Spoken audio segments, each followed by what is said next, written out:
This day in sports history. This episode is brought to you by the Sterling Soap Company. I'm a big fan of shave soap. I've been using different brands for years, and I recently gave Sterling's shave soaps a try, and I've been very happy with the results. Sterling's shave soaps give you a great lather and a frictionless feel that allows the razor to glide right over the skin for a super close shave. No skin irritation and a clean, refreshing feel with no soapy residue after. I can tell you without a doubt, it's simply the best shave I've ever had. And my wife has noticed too. And here's the thing. With the ability to purchase 1-ounce sample pucks, you can try out different scents to find the right one for you. Give Sterling Soap a try today. Visit sterlingsoap.com. That's STIRLING soap.com. It's January 23rd, and on this day in 1971, an open briefcase led to 2 championship-caliber basketball teams having their seasons vacated. All credit for this story goes to Bill Simmons and his amazing bestseller, The Book of Basketball.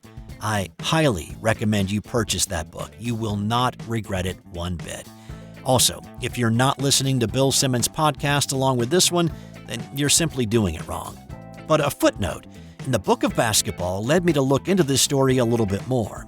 So, as the story goes, ABA Commissioner Jack Dolph was attending the ABA All-Star Game on this night in 1971 at the Greensboro Coliseum in North Carolina. He was sitting courtside along press row, and at some point during the night, he left his briefcase open on the table. Visible to the sharp, lurking eyes of the media covering the event were 2 signed contracts for Howard Porter and Jim McDaniels. Now, it was no secret that the ABA had just held its early, secret draft of college players. Obviously, with this being mid-January, the college basketball season was still going on, and so a current college player being under contract with a professional team would be an NCAA violation, making him ineligible. Porter was a 6'8" senior playing for the Villanova Wildcats, and McDaniels was a 7-foot senior with the Western Kentucky Hilltoppers. McDaniels averaged just under 30 points a game that season, and he was named Ohio Valley Conference Player of the Year for the second time. The information of the signed contracts leaked, and the NCAA started an investigation.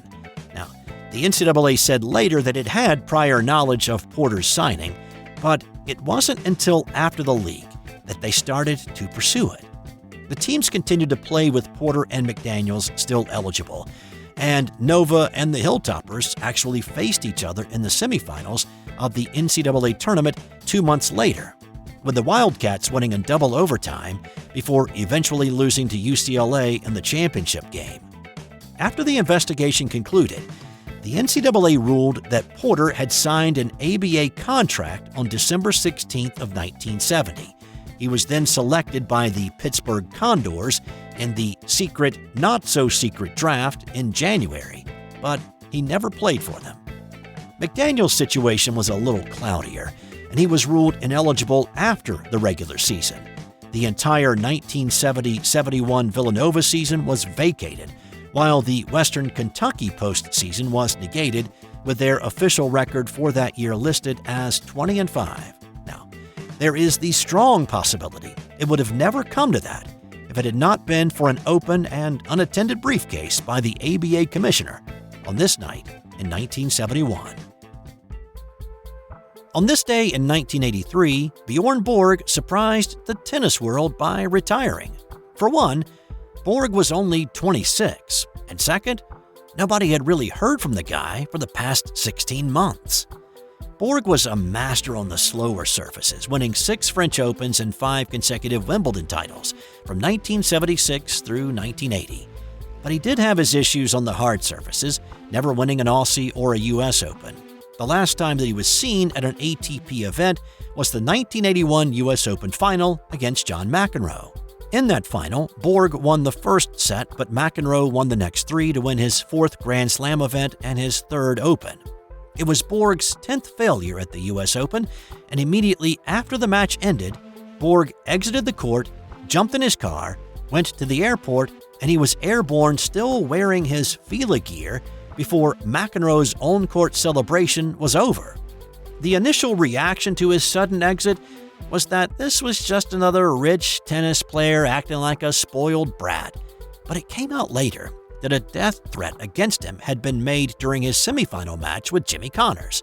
Another death threat came in prior to his match with McEnroe, and so, fearing for his safety, he made a hasty exit in an effort to get back to his native Sweden. So, when Borg made his retirement announcement on this day, many thought that during the preceding 16 months that he'd simply been working out. He was a workout fiend, practicing on court 5 hours a day. The dude had a resting heart rate reported to be around 30 beats per minute. Also, the '81 U.S. Open was the last major one with the small-headed wooden rackets. Oversized rackets made of composite materials had been around for a few years, and they were beginning to take over at that point.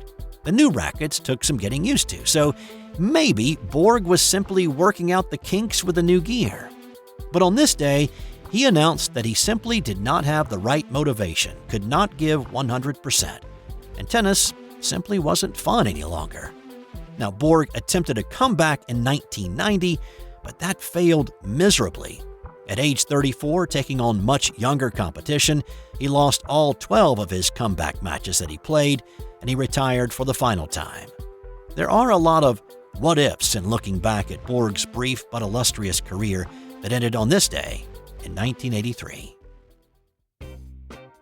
On this day in 1944, the Detroit Red Wings beat the New York Rangers 15-0. It still stands as the biggest goal differential in NHL history. So you might be asking, did Rangers goalie Ken McCauley actually make any saves that night? And the answer to that is yes, he did. 43 saves, as a matter of fact, which illustrates how much of an avalanche that he faced.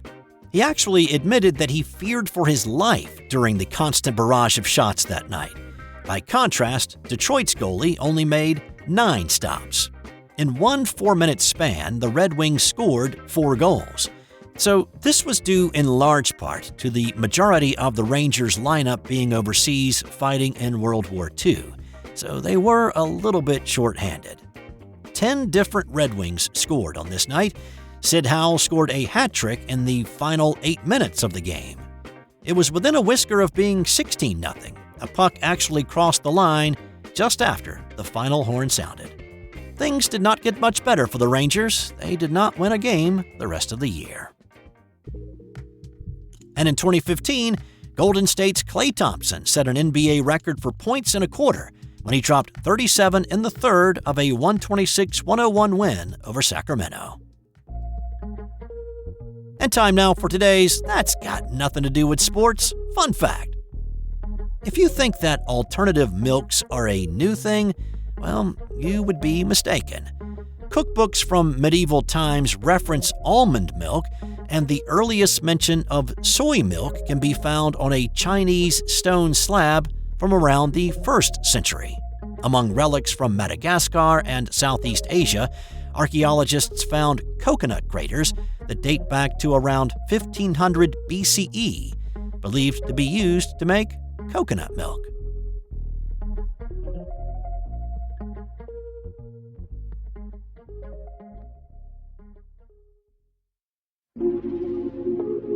This has been an original Thrive Suite production.